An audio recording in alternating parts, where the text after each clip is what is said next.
Secondary school heads are warning of the potential early closure of schools for Term 2 midterm break due to failure by government to disburse second-term capitation that is crippling the education institutions that are now almost grinding to a halt. Through their association, the school heads argue that only 8,300 Kenya shillings per student has been disbursed to schools this year out of the 11,000 Kenya shillings expected for Term 1, leaving the schools running in arrears. But as Kamau Mwangi now reports, Education Cabinet Secretary Ezekiel Machogu has maintained that no school will close early because of failure of government to remit capitation, promising this term's capitation will hit school accounts in due course, even as he remained non-committal on when that will be. When schools opened for the second term on the 13th of May, school heads were hopeful that the government would have by now sorted at least half of the 30% capitation it is supposed to remit for the second term. 25 days in, school heads are no longer so optimistic about the June 26th date set by the Ministry of Education to release students for the Term 2 midterm.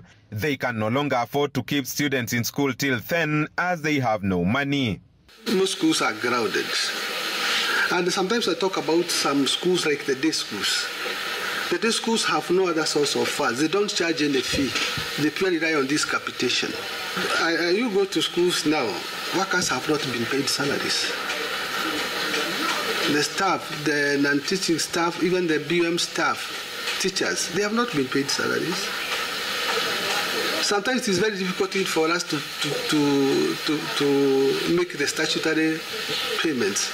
As of March this year, the Kenya Secondary School Heads Association says only 8,300 Kenya shillings out of the expected 11,000 per student had hit their school accounts.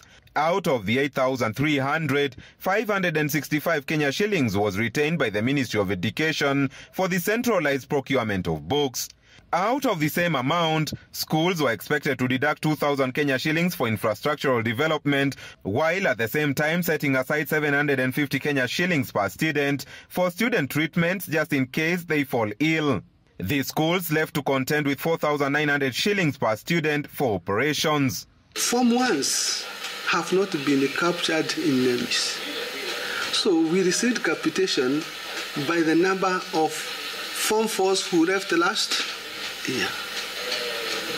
And you know that the Form 4s are fewer than the Form 1s. Most likely, the whole country maybe Form 1s are 1 million plus. And then you find the Form 4s are around maybe 700 who left. The issues surrounding capitation need to be straightened up. There are so many gaps, and the schools are suffering. That is why you are finding all schools in this country are running on debts. The capitation that comes to schools is only 17,000 of rate. Schools are budgeting for 22,000 Kenya shillings, and we wonder where does the school get that 5,000 difference from.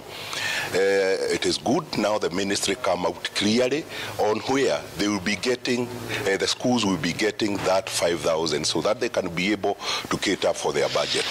If we have promised our institutions that we are going to release funds 50, 30, 20, as per now we are expecting 80% to hit the accounts of these institutions. Having in mind that this is the second term, whereby we have a number of activities going on in our institutions. Already the sports have kicked off, but there is no money in those institutions to run those activities. Are we going to request the parents again to pay this money so that the activities can run in those institutions? However, Education Cabinet Secretary Ezekiel Machogu, while speaking in Migori, dismissed claims that schools are grinding to a halt, maintaining that the government has met its 50% obligation for Term 1 and the second term 30% share is on its way, albeit remaining non-committal on timelines. We are also very soon, I don't want specifically to indicate when, giving another 30% of the capitation to all our secondary schools and our primary schools.